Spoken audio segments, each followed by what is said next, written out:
Disclaimer: Harry Potter, processed through a filter function, does not necessarily have his mother's eyes, but still belongs to J.K. Rowling. Chapter 35. Hermione tried to put the stolen diary out of her mind so she could enjoy the Quidditch match the next day. She really thought Harry ought to report the robbery. Even if the diary wasn't intrinsically valuable, someone went to an awful lot of trouble to steal it.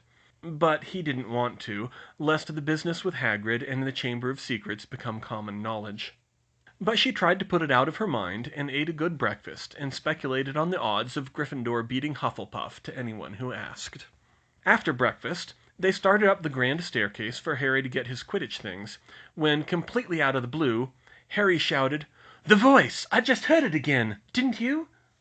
Hermione hadn't heard any voice, but she did remember that there was something else Harry could hear that nobody else heard. Suddenly, so many things fell into place that she smacked herself on the forehead and shouted, "Eureka!" "What?" Harry and Ron said. "I've found it! I think I figured it out! We have to go to the library to check!" And before they could respond, she sprinted up the stairs. It took about 10 seconds for Hermione to remember her promise back at Christmas not to go anywhere in the castle alone. She didn't even break stride. Instead, she just grabbed the first prefect she saw, a curly-haired Ravenclaw girl. "You, what's your name?" Penelope Clearwater," the girl said, blinking in confusion. "Penelope, good. I'm Hermione. You need to come with me to the library." She grabbed Penelope by the hand and dragged her along before she could object. "The library? What? Why?" She looked back over her shoulder. "I think I figured out what's causing the attacks." "What? The attacks? But there hasn't been an attack in months," Penelope said. "I think there's going to be another one." "What? How do you know that?" "Because Harry heard it. I think it's a snake. I'm not explaining this well. Last fall, Harry was hearing this weird voice that nobody else could hear. One time was right before Mrs. Norris was attacked. At the time I didn't think it meant anything, but he just heard it again, and I realized he must have been hearing Parseltongue." "Parseltongue?" Penelope exclaimed. She was sped up to keep pace with Hermione. "So the monster's a snake?" "Yes. I was just researching it last fall, and I just passed that section over because it didn't mention petrification, and I need to look at it again. I'm not certain, but I think the monster is a basilisk." "Basilisk?" Penelope said. "I don't know that one." "Yeah, I'm not sure either. That's why I need to look it up. But it's known in Muggle mythology as a snake that kills with its eyes." "Huh, that sounds fairly familiar. I'm Muggle-born, but I never got that deep into mythology. I was really freaking out last Christmas." "So was I. I almost didn't come back, but I'm glad I did if I can solve this." They finally reached the library, and Penelope, who as a sixth-year Ravenclaw was even better than Hermione at working the place, pointed down one aisle and whispered, "Magical creatures that way." They hurried down the aisle and grabbed several books about magical reptiles and serpents before carrying them to the nearest table. Both girls started flipping through them, with Hermione muttering, "Basilisk, basilisk, basilisk." They barely even noticed that Rebecca Gamp from Hermione's Arithmancy class was already sitting at the table, and was not very happy with having her space invaded. "What's going on?" the black-haired Ravenclaw demanded. "Oh, hi, Rebecca," Hermione said absently. She decided there wasn't anything in the first book, and moved on to the second. "It's about the Chamber of Secrets thing. Long story." She trailed off as she flipped furiously through the book. "Well, I'll leave it up to you, then," Rebecca said. She gathered up her books and walked off in a huff. Hermione and Penelope were so engrossed by now that they barely noticed. Hermione's second book didn't appear to be in any coherent order whatsoever. "Why don't any of these books have indexes?" she hissed. "I don't know," Penelope groaned. "It's really annoying. We'd save so much time in here if wizards would just join the 20th century. We have to move fast. If Harry did hear Parseltongue, that means the monster's on the move again." "I found it," Penelope said. "Look at this." Hermione read the page. "Of the many fearsome beasts and monsters that roam our land, there is none more curious or more deadly than the basilisk, known also as the king of serpents. This snake, which may reach gigantic size and live many hundreds of years, is born from a chicken's egg hatched beneath a toad. Its methods of killing are most wondrous, for aside from its deadly and venomous fangs, the basilisk also has a murderous stare, and all who are fixed with the beam of its eye shall suffer instant death. Spiders flee before the basilisk, for it is their mortal enemy, and the basilisk flees only from the crowing of the rooster, which is fatal to it." "That's it!" Hermione cried, loud enough that Madame Pince shushed her. Then, more quietly, "Lives for hundreds of years, so it could survive all this time in the chamber. Spiders flee before it. Do you remember now all the spiders disappeared last fall? The crowing of the rooster is fatal to it. Harry said something was killing Hagrid's chickens. It all fits." "Wait a minute," Penelope said. "The book says the basilisk's gaze causes instant death, so why were all of the victims just petrified?" Hermione sighed and covered her face with her hands to clear her head. Her mind was racing to think of an explanation. Because, she mumbled. She remembered how Colin had been found. "Because Colin saw it through his camera," she exclaimed. "It only petrified him, but it completely destroyed the camera." "Oh, that's right," Penelope said. "And Justin was found with that ghost. He must have seen it through him. The ghost looked it straight in the eye, but he couldn't die again. It's kind of weird, but—" "Yes, and Mrs. Norris. She saw its reflection on the floor, just like Medusa." "Except it's the reflection that petrifies and the gaze kills," Penelope finished. "But how is it getting around, though? The attacks were all in different places." Hermione sighed, then pulled out her map of the castle. She examined its pages for a minute. There didn't seem to be anywhere to hide anything that big. "I don't know," she mused. "You'd think if it was roaming the castle, it would catch a bunch of people in the corridors. Unless, maybe if it was in the walls. Of course, it's a snake. It's getting around through the plumbing. Yes, this is it. We have to tell Professor McGonagall."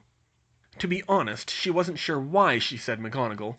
Surely Dumbledore, but his office was password protected, and they didn't have the time. Or Lockhart. For all his faults, the one thing he still had going for him was that he was a great dark creature hunter. But something still seemed off about him. Plus, McGonagall had more authority and was much more organized, so McGonagall it was. She jumped up and turned toward the door, and then quailed in fear and spun back around. "Oh my God!" she gasped. "What is it?" Penelope said frantically. "Penelope, do you realize what's going on? There's a giant snake that can kill with a look loose in the castle right now, and we're the bloody targets!" Penelope gasped. "Oh my God! Oh my God! Oh my... What are we gonna do? The heir's after the Muggleborns!" All right, don't panic," Hermione said, though she was nearly panicking herself. She knew now how Harry had felt last year, when he went completely paranoid over the Philosopher's Stone. And turned out to be right. "We need to find a way to get to McGonagall without getting killed by the basilisk. Wait, we know its reflection only petrifies. I've got a mirror here." Penelope fished a hand mirror out of her robes. "We can use it to look around corners." "Okay, that'll keep us from getting killed. But if we get petrified on the way there, no one will know we figured it out. Oh, if only we could get a message to her directly." Then Hermione smacked herself in the forehead again. "Good grief, I'm such an idiot." She checked her watch nervously, just barely in time. "Sonia," she said. There was a crack, and the little blonde elf appeared beside the table. Hermione had never been so glad to see her. She'd nearly missed her going on her shift. "Miss Hermione Granger is needing Sonia's help?" Sonia squeaked. "You have a house elf?" Penelope said in shock. No, school elf. Long story." Hermione pulled a notebook out of her robes and tore out a page. "Sonia, we think the monster is on the loose again." "Eek!" said Sonia. "We need you to take a message to Professor McGonagall. Penelope, can you copy this page from the book?" Sure." She waved her wand, and in a moment the page from her notebook looked exactly like it had been torn from the library book. "Thanks. Now, just make a note." Hermione circled the word basilisk on the page, drew a line, and wrote chamber and pipes in the margin. "I wish there was some way we could block the stair completely," she said. She circled serpents and drew another line to where she wrote Parseltongue. "Maybe some way to filter the light, if it even works like that." Next, she connected murderous stare to the phrase mirrors petrify, and another idea struck her. "Penelope, what color are snakes' eyes?" Penelope blinked in surprise, and flipped through the books again. Yellow, red, green, looks like it varies." "No blue?" I didn't see any blue." "Great, it's not perfect, but it's a chance. Can you transfigure 2 pairs of sunglasses?" Sunglasses? Well, I guess. Do you think they'll help? It's worth a try. We'll use the mirrors, too. We know they work. She finished her note by connecting "rooster" to Hagrid's chickens before handing it to the nervous elf. "Okay, Sonia, I need you to take this note to Professor McGonagall right now. Tell her that Slytherin's monster is a basilisk, that it's on the loose in the castle, and that Penelope Clearwater and I are going to try to come to her. Do you have that?" "Miss Hermione Granger, Sonia will protect you from the monster," she started. "No, Sonia, it's more important that this message gets to Professor McGonagall, and then you need to stay out of the corridors, where it's safe. We have our own way to protect ourselves. Please go, Sonia." "Yes, miss," Sonia said reluctantly, her ears drooping. She snapped her fingers and vanished. "Okay, Penelope. Okay. Penelope, give me the sunglasses." Hermione took them in hand and drew her own wand. She tried to envision a change from a normal, naive color change to a strict color filter that was darkened in a specific frequency range, hoping the intent component of the magic would accomplish her goal.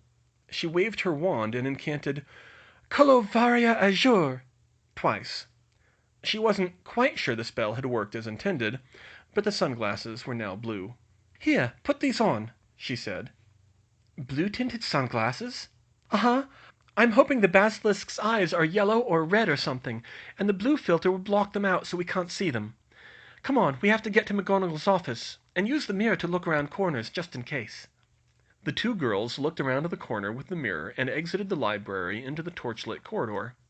They must have looked a strange sight walking down the hall in their blue glasses, but they didn't care at the moment. The one thing Hermione hadn't counted on, though, was the lighting. The blue sky from the windows partially lit the corridor, but it was intermittent, and the torches were heavily dimmed by the blue filters. "I can't see a thing," Penelope complained as they reached a particularly dark corner. "Hold on a sec," Hermione said. She pulled her old jam jar from her robes, and, with an incantation of "Lacarnum inflammari," filled it to the brim with bluebell flames. Holding it up like a lantern, it lit the corridor in a blue light that let them navigate with the glasses. "That's brilliant, Hermione," Penelope said as they started off again. "How did you come up with that?" "I've got a lot of mileage out of that charm," Hermione said with a smile. Penelope smiled back. But those smiles were short-lived, for when they looked around the next corner, they saw a glint of an unholy light in the mirror. Minerva McGonagall's mind was racing as she read the page the frantic elf had handed her. Miss Granger was quite right, of course, and the truth she had uncovered was terrifying. There was a basilisk on the loose in the school at that very moment. It was undoubtedly after a Muggle-born student, maybe even Granger herself, but it could pop out anywhere and attack anyone through the castle's plumbing system. And the only person who could track the basilisk was... "I have to find Potter," she said. "Sonnet, go back to Miss Granger and Miss Clearwater and tell them to meet me at the training grounds." "Yes, Professor McGonagall, ma'am." The elf popped away. Minerva quickly conjured a mirror and raced down the hall to get to the training grounds herself. But she'd barely made it a few steps when Sonnet reappeared, looking even more frantic than ever. "Professor McGonagall, ma'am!" the little elf squeaked breathlessly. "Hermione Granger and Penelope Clearwater has been attacked." "What?" "They is just down the hall from the library. Sonia sees them." "Morgana's feathered locks!" McGonagall muttered, before deciding on a course of action. "All right, Sonnet. Inform Professor Flitwick and Madame Pomfrey at once, and tell them to use mirrors to look around all corners. And then Professor Vector. She'll murder me if I don't tell her. I'll be up to the hospital wing as soon as I can." "Yes, ma'am," Sonnet squeaked wearily. She took a deep breath and vanished again. Minerva rushed out to the training grounds, using the mirror at every corner, though she pocketed it when she left the castle. If the basilisk was outdoors, they were all doomed anyway. Grabbing a large purple megaphone from the broom shed, she ran flat out to the Quidditch pitch. "The match has been cancelled!" she shouted to the packed stands. She was greeted by a torrent of protest, which she ignored as she sought out Potter. "All students will remain where they are and await further instructions. You will be escorted back to your house common rooms shortly." It was a risk. A basilisk was an incredibly dangerous beast, and far more dangerous around a crowd, but she was banking on the heir not wanting to kill so many purebloods. "Mr. Potter, come with me at once," she said sternly when she spotted the boy. "Professor, what is it?" Ron Weasley said, detaching from the crowd. "Stay here, Mr. Weasley. I'll send for you when it is safe. Mr. Potter, with me." Harry Potter followed her back to the castle, running to keep up with Minerva's brisk walk. "Professor, what's happened?" he said breathlessly. "There's been another attack, Potter. Another double attack," the boy gasped. "Now stay close and inform me at once if you hear any unusual voices." "Voices?" he said in surprise. "You know about those? I've just learnt that Slytherin's monster is a snake, Potter. You were hearing it speak Parseltongue." The boy froze for a couple of steps, before racing to catch up. "Oh my God, I should have known," he said. "Just keep an ear out now, Potter," she replied. In another minute they reached the infirmary. "Nothing?" Minerva asked. "No, ma'am, and the first time I heard it across 3 floors." "Then it's probably gone back to sleep for the moment. Come here, Phileas," she called into the infirmary. "I'll send the rest of the students to the common rooms and Mr. Weasley up here. You wait here with Madame Pomfrey. I'm afraid this will be a bit of a shock, Potter." As Professor McGonagall strode away with Professor Flitwick, Harry entered the infirmary. There on a bed, with Madame Pomfrey and Professor Vector standing over her, was Hermione. Harry's chest clenched like ice claws were digging into his heart when he saw that she wasn't frozen like the others. Her eyes were shut as if she was sleeping, and her arm flopped lifelessly in Madame Pomfrey's hand. She's not petrified," Harry choked in horror, barely able to speak. "Is she—" "She's alive, Mr. Potter," Madame Pomfrey said. "They're just knocked out, both of them." Harry nearly collapsed with relief as she motioned to the adjacent bed, where Harry saw a curly-haired prefect also lying as if asleep. Harry walked down the row and saw a smaller shape lying in the third bed. For a wild moment he thought it was Dobby, but then he saw the snub nose and the short, scraggly blonde hair. "Sonia, what's wrong with her?" "Magical exhaustion," Madame Pomfrey said. "Apparently she apparated no fewer than 7 or 8 times in the space of a few minutes. Even just within the castle, that's a difficult feat." "Mr. Potter," Professor Vector addressed him, "Hermione here has identified Slytherin's monster as a basilisk." Harry gave Vector a blank look. "It's a giant snake that can kill with a single look." "Oh, that's bad." "Yes, it is. Now, we've agreed that the information should not leave this room, to avoid tipping off the air that we know. Do you understand?" Harry nodded slowly. "Good. Hermione and Miss Clearwater were found wearing these." She held out the 2 pairs of sunglasses. "Do you recognize them as some kind of Muggle artifact?" "Blue glasses? No," Harry said in confusion. "I can only guess that they were intended to filter out the basilisk's deadly gaze," Vector said. "I agree," Madame Pomfrey said. "Probably why they were only knocked out instead of petrified." "So Hermione won't miss any school?" Harry said. "Bet she'll like that." Vector chuckled wearily. "I'm sure she will." Harry barely had time to get settled when Ron barreled into the infirmary, flanked by Fred and George, who were still in their Quidditch robes. "Hermione!" they yelled, rushing to her bedside. "She's all right, Mrs. Weasley. She's only unconscious," Madame Pomfrey said, shooing them away. "The both of them were still hit pretty hard, mind. They're only responding weakly to my lesser restoratives, but they should be awake in a few hours." "That's a relief," George said. "Do you think they got a good look at the air?" "I hope so," Fred growled. "If I get my hands on whoever did this to Hermione, I'll—" "You will let the adults handle it, Mr. Weasley," Vector interrupted sternly. "The monster is far too dangerous for students to handle. This information must not leave this room, but before she was attacked, Hermione identified it as a basilisk." Fred's and George's eyes went wide. "Bloody hell! She faced a bloody basilisk and lived?" Fred exclaimed. "And didn't even get petrified," George added. "That's our Hermione," Fred said, patting her on the head. "Impossible isn't in her vocabulary." "Yes, only I'm not sure if that's a good thing or a bad thing," said Professor Vector. But as they sat and waited, there was a commotion outside the hospital wing, and they heard Professor McGonagall's voice say, "Minister, Mr. Malfoy, what on earth are you doing here?" As Hermione was wrenched back to consciousness, the first thing she was aware of was a pounding headache. She felt like she'd been struck with a lead pipe right behind her eyes. What happened? Where was she? The last thing she remembered was the mirror! She'd been attacked by Slytherin's basilisk! Her heart started pounding. Had the glasses worked? Had she been petrified? How long had it been? What horrible things had happened while she was asleep? She groaned and writhed on what she deduced must be a bed in the hospital wing, trying to assess the situation. "Madame Pomfrey, she moved!" Was that Harry? She tried to open her eyes, but the light was too bright. She heard footsteps rushing over to her, and the matron's voice sounded. "Go inform Professor McGonagall, Mr. Potter. Easy does it, Miss Granger. I'm pretty sure what happened to you has literally never happened before, so you need to take it slow. How do you feel?" My head," she winced. "Headache. Not surprising, considering," said Madame Pomfrey. "Here, see if you can drink this." She thrust a small bottle of potion into Hermione's trembling hand and guided it to her mouth. She drank it slowly. Immediately her headache lessened. She opened her eyes and squinted into the light. "Thanks," she said. "Good. Now is anything else hurting or not working?" Hermione wiggled her fingers and toes painfully and winced again. Every muscle in her body was aching, but not nearly as bad as her head had been, more like a nasty bout of the flu. "Muscle aches all over," she said. "Please, how long was I out?" "Only a few hours, Miss Granger," Madame Pomfrey told her, but she sighed heavily as she said it before handing her 2 more potions. "It's not quite dinner time. How's that now?" Hermione drank the potions and felt her muscles loosening and the aches subsiding, although she still felt like she had badly overexerted herself.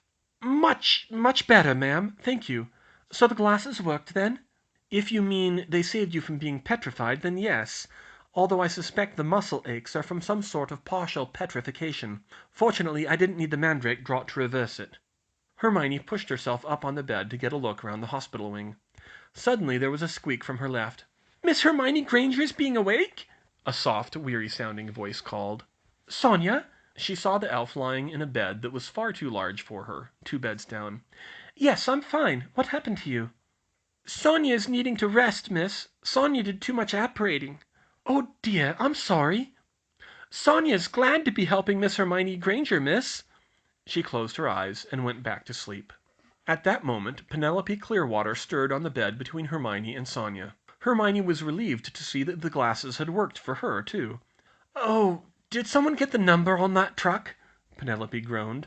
Madame Pomfrey already had another batch of potions ready for her. "Welcome back to the land of the living, Miss Clearwater," she said. "Stay still for a moment. You'll want these." Penelope groaned again and drank the potions, blinking her bleary eyes as her head cleared. "Hermione?" "Right here," she said. "The glasses worked. We were only out for about 6 hours." "Great. Unfortunately not so great," Madame Pomfrey said. "It's been a long 6 hours. I'd tell you to stay in bed, Miss Granger, but Professor McGonagall demanded to be informed at once when you woke up." "Ma'am, what happened?" Hermione said worriedly. She got her answer soon enough when the door burst open, and a veritable crowd of people poured in. Professors McGonagall, Flitwick, Vector, and Lockhart. Lockhart looked reluctant.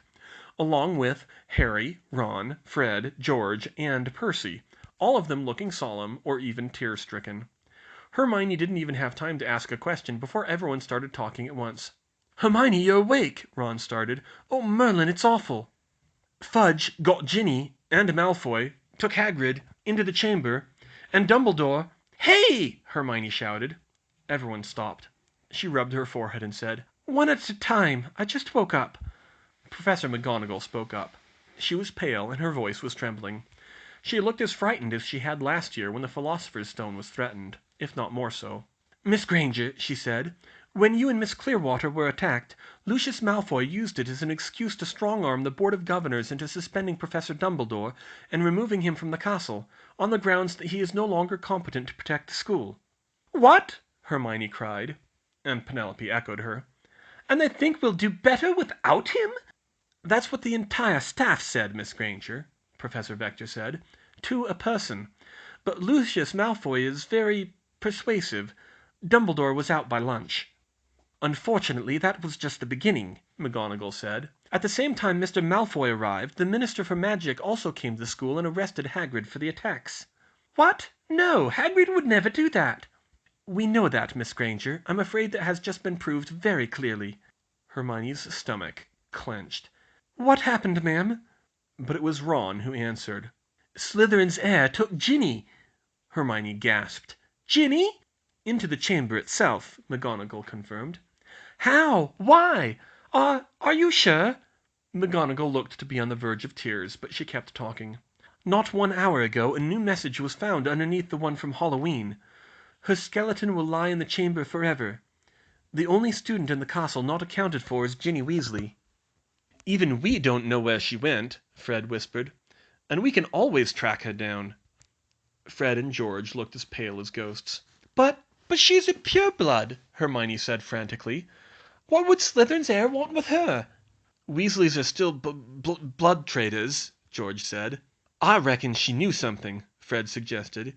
"You saw how she was. He could have been blackmailing her all year." "Miss Granger, Miss Clearwater, I won't beat around the bush," McGonagall started again. "There may yet be a chance that Miss Weasley is alive, but whether she is or not, if we cannot find and stop the heir and the basilisk quickly, Hogwarts will have to be closed indefinitely. If you saw anything, if you have any idea who the heir is—" Hermione's mouth dropped open. Close Hogwarts? Where would the students go? What would happen if the castle was abandoned with the basilisk inside? What if the heir escaped back into the population at large? She shook her head, becoming aware of the tears streaming down her face.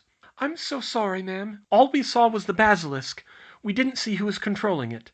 The crowd deflated before her eyes. That was clearly their last best hope.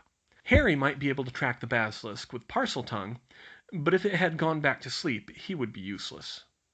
"Gilderoy, you seem to think you're quite on top of things here," Professor Flitwick told the defense professor as a last-ditch effort. "Perhaps you might have some idea where the entrance to the chamber is. Then you could attack the heir directly. I'm sure with your exploits you know a way of killing a basilisk without a rooster." Lockhart seemed to be sweating profusely. "Well," he stammered, "I might, but unfortunately it would take me longer than we have to find the chamber. I could manage it eventually, of course, but it seems to be very well hidden." Lockhart was sounding more suspicious than ever, but Professor Flitwick's words got Hermione thinking. Her head was still a little sore, but under the gravity of the situation her analytic mind lurched into gear again with a vengeance. "Wait!" she said breathlessly. All eyes turned to her. "I don't know who the heir is, and I don't know where the Chamber of Secrets is, but I know someone who might." "Who?" came from several directions at once. "Moaning Myrtle." "Myrtle?" Ron said. Then his eyes lit up. "Hermione, the messages are right by her bathroom. The entrance to the chamber could be right there." "Holy cricket, it could!" Hermione jumped out of her bed and landed almost steadily on her feet. "We have to go talk to her." But McGonagall held up her hand. "Just a moment, Miss Granger. We need to be careful about this. I don't want to put any more people at risk than I have to, especially students. Now, unfortunately, Mr. Potter, we will need you, if you are willing. You're the only one who can hear the basilisk, and perhaps you can even control it." "I'll do it, ma'am," he said quickly. "Anything to save Ginny." "Very well. Gilderoy, you'll go down to face the basilisk." "What, me?" Lockhart said, his voice breaking. "You are the dark creature expert here, are you not? I will accompany you myself and provide any assistance you need." From the glances the professors exchanged, it was clear that McGonagall thought she would be doing all of the fighting. "Oh, yes, of course," he replied, but he looked like he'd rather be anywhere but here right now. "Professor, I think you'll need me to talk to Myrtle," Hermione said, "unless you know someone else who can talk to her for more than 2 minutes without setting her off crying." McGonagall sighed. "As much as I'm loath to admit it, you're right, Miss Granger. You'll have to come too." She turned to the Weasley boys. "You four should return to the tower at once." "But Ginny," they protested. "You're no good to her, petrified or dead," she spoke over them. "This is a job for professionals. I promise you we will make every effort to save her. Now go." She's right." Hermione turned towards the new voice. She hadn't even noticed that Percy, pale and silent, had spent most of the conversation holding Penelope's hand. That was a surprise. He whispered something to her and then said, "We need to go." Fred, George, and Ron hung their heads and turned to go. "Bring her back," Ron told Harry and Hermione fiercely. "You've got to bring her back." "We'll do everything we can," Hermione promised. With the Weasleys gone, McGonagall prepared to set out, but Professor Vector stopped her. "Minerva," she said. Her own voice was shaking, but she forced herself to stand up straight. "I think perhaps I should accompany Gilderoy and the students instead." "Septima, you don't have to go," McGonagall replied. "I'm quite capable of handling this myself." I know you are, Minerva, but I was a fair duelist in my day, and more importantly, I'm a pure-blood Slytherin, and all three of you professors are half-bloods. If there's any chance of reasoning with Slytherin's heir, I'm the best choice.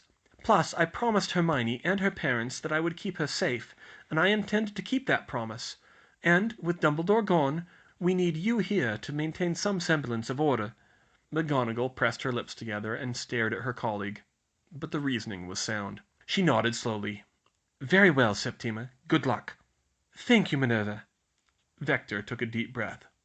"We should go presently. Come along, Gilderoy, Mr. Potter. Hermione, if you're feeling up to it." "I'll manage," she said. "Let's go." Vector led them through the corridors, keeping a firm grip on Lockhart's shoulder as they went, and once again using a mirror to look around the corners. "Mr. Potter, speak up if you hear the basilisk," she said. "Yes, ma'am." "Hermione, these blue glasses that saved you from being petrified, can you replicate them?" "I can improve them now that I know they work," she said confidently, and she started muttering to herself. "Need to choose a better frequency function. A parabola's not going to cut it." In theory, Colovaria Azure was a perfect parabolic blue light filter that didn't let any other colors through. In practice, it was impossible to cast the charm with perfect precision, and thus there was always higher-order square terms lurking around that would cause leaks of other colors. Leaks that could be fatal in this case. That meant she needed a fancier function to suppress the higher-order terms. Perhaps a quartic function. She tried plugging in a few numbers. No, the numbers are too big. I could never cast it precisely enough," she muttered. "Ideally, I'd want some kind of box function. But no, that's riddled with leaks in the Fourier expansion. Maybe a sine function that didn't come back up until... No, that'll never work. Of course, an ellipse!" she exclaimed. It was so simple. Just use the regular parabolic form and take the square root. Its value would be imaginary outside the desired frequency range, so it would suppress the higher order terms completely, at least in theory. Now she just needed to be sure about the color, and for that she just needed Myrtle. "Anything, Mr. Potter?" Vector asked as they reached the room. "No, I don't hear it." "All right, Hermione, do whatever you need to do, then." Hermione nodded and pushed the door open, with the others following. "Myrtle!" she called. There was a low moan from the toilet. "Myrtle, please come out. We need to talk to you." The ghostly girl glided through the stall door. "What do you want?" she said morosely. "I need to ask you about how you died." Myrtle glared at Hermione. "I already told you I don't know anything." She turned and glided back into her stall. "Myrtle, wait! We're going to try to avenge your death." At those magic words, Myrtle stopped cold. Slowly she turned around and floated close to Hermione's face. "Are you serious?" she said. "I wouldn't lie to you, Myrtle. We figured out what the monster is, but we need your help to find it." Myrtle drew herself up and stood straighter with determination. She even seemed to glow brighter. "What do you need to know?" "When you died, it didn't just happen one day, did it?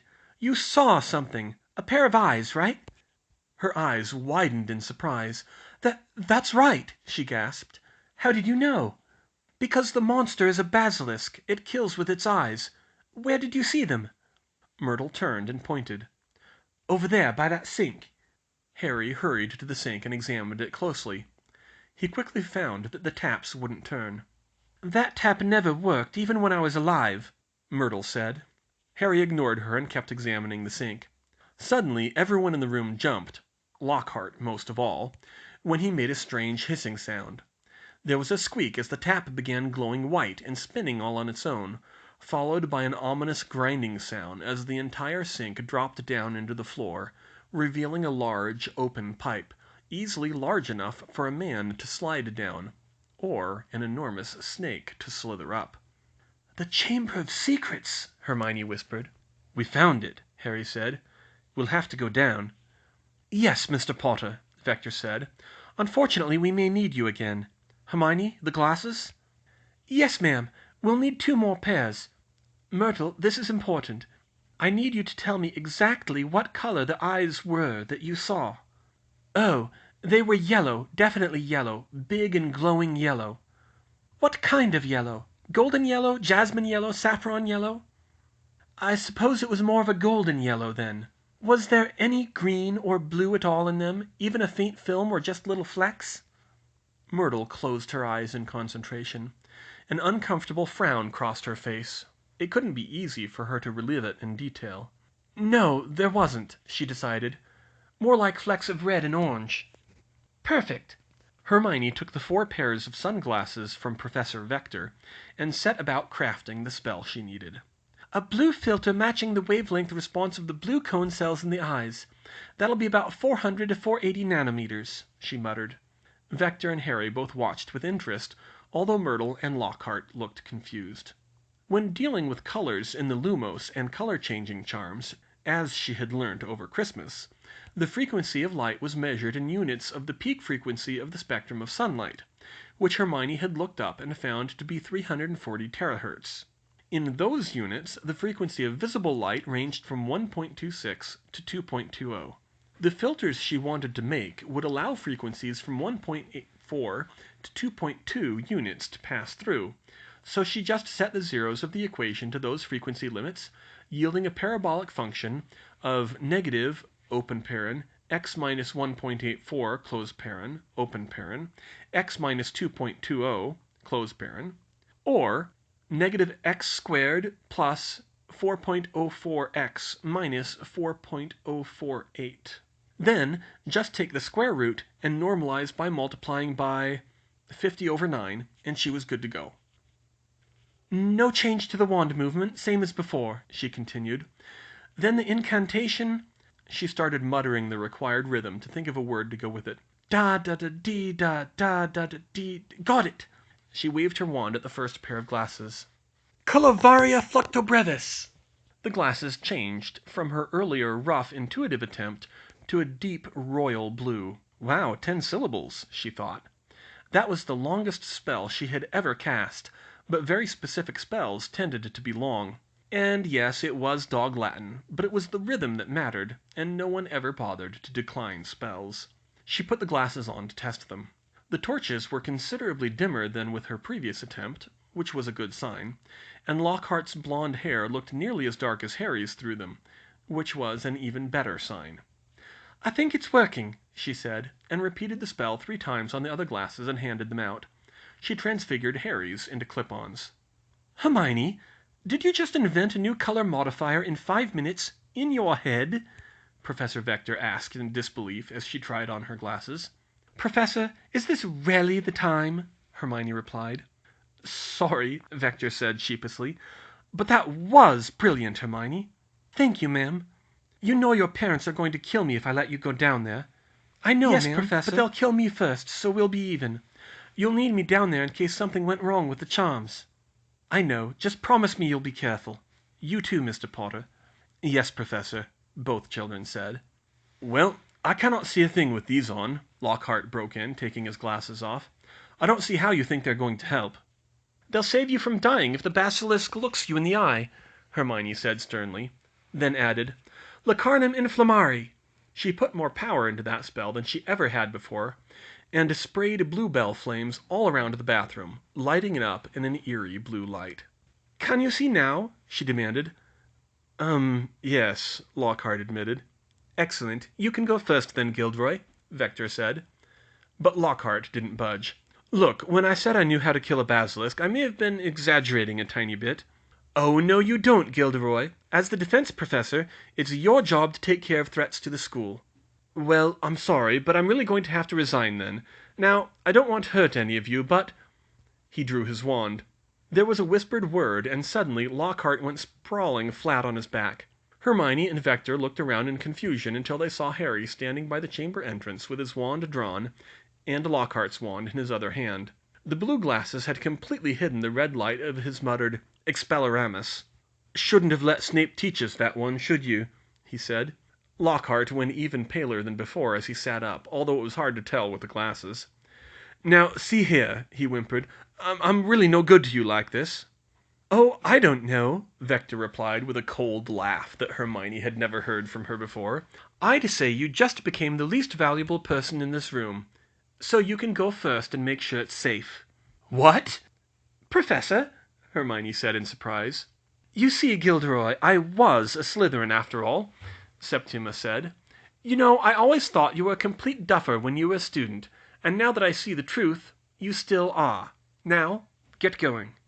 I really don't think— Aha!" Harry snuck around and gave him a shove, and he vanished down the pipe. A few moments later there was a thud and a distant "Ow!"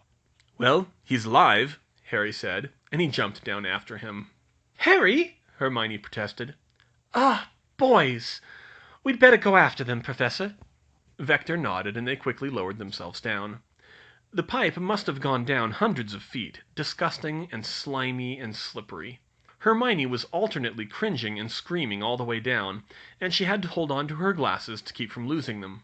After what seemed like an eternity, it began to level out at an angle that must surely be taking them all the way under the bed of the Black Lake, and she flew out the end at a probably unsafe speed and landed with a wet thud in a large stone tunnel. She barely had time to roll out of the way before Professor Vector shot out of the pipe and landed beside her. "Lacarnum inflammare!" she cried, spreading more blue fire around the tunnel. They looked around. Lockhart was leaning against the wall and cowering in fear. Then, up ahead, they saw something lying across the passageway. Something huge and curved and misshapen? Hermione squeaked and turned away. "I'll take a look," Harry whispered. "Careful," she hissed. "Even with the glasses, you don't want to look it in the eye." Harry was silent for a long moment as he approached it, while Hermione's heart started beating faster and faster. But finally he said, "It's okay. It's just a skin." Hermione turned around and saw the huge shape. "Just a skin?" she said incredulously. "That basilisk would have to be bigger than an anaconda to leave this." Suddenly there was a thud and a cry behind them. They spun around and saw Lockhart standing over a staggering Vector, holding her wand. "Attacking me from behind, Gilderoy? What the hell do you think you're doing?" she demanded in rage.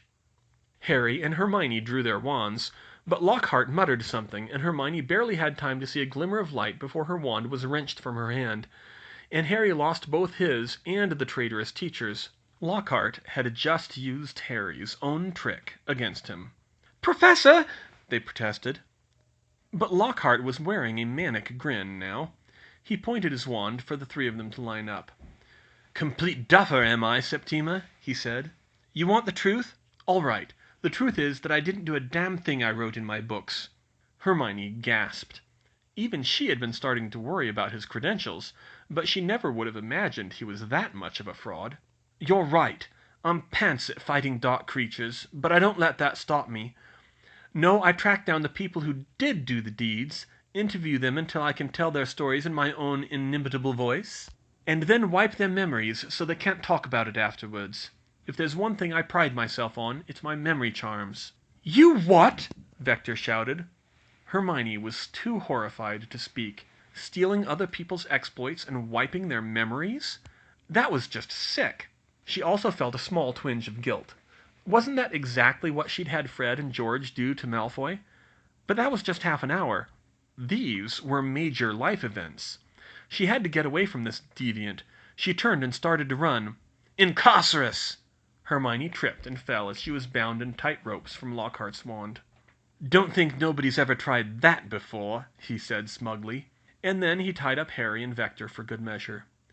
"I may be rusty, but I can't afford to be completely incompetent in this business. Now, Miss Granger, it's nothing personal. I do so admire a dedicated fan." "I take back every good thing I ever said about you," Hermione spat. "Oh dear. Well, it's just good business," Lockhart continued, reveling in his position of being the only one with a wand. "I'm much more photogenic than all the real dark creature hunters, you know. Now, what to do with you three? I think Brush with a Basilisk sounds like a nice title, don't you? I shall take a bit of that skin up to show Minerva, tell her how I was tragically too late to save the girl, and how the three of you lost your minds at the sight of her mangled body. Aren't memory charms useful?" That was enough to send Hermione into a full-fledged panic attack. Her teacher was going to wipe her memory. And he wasn't just going to take half an hour. He was going to take Merlin knew how much. Enough to make people think she'd lost her mind. Her memories of her friends, of her parents, of maths and magic. She couldn't live like that. She had to get away. She started to feel tingly and lightheaded, and her hands started to feel hot. She glanced down and saw that the ropes binding her were burning through. In the back of her mind she realized that she was breaking out of her bonds with accidental magic, but most of her brain was too busy freaking out over the fact that she was already too late. Lockhart leveled his wand directly at her and cackled leeringly. "Say goodbye to your memories,"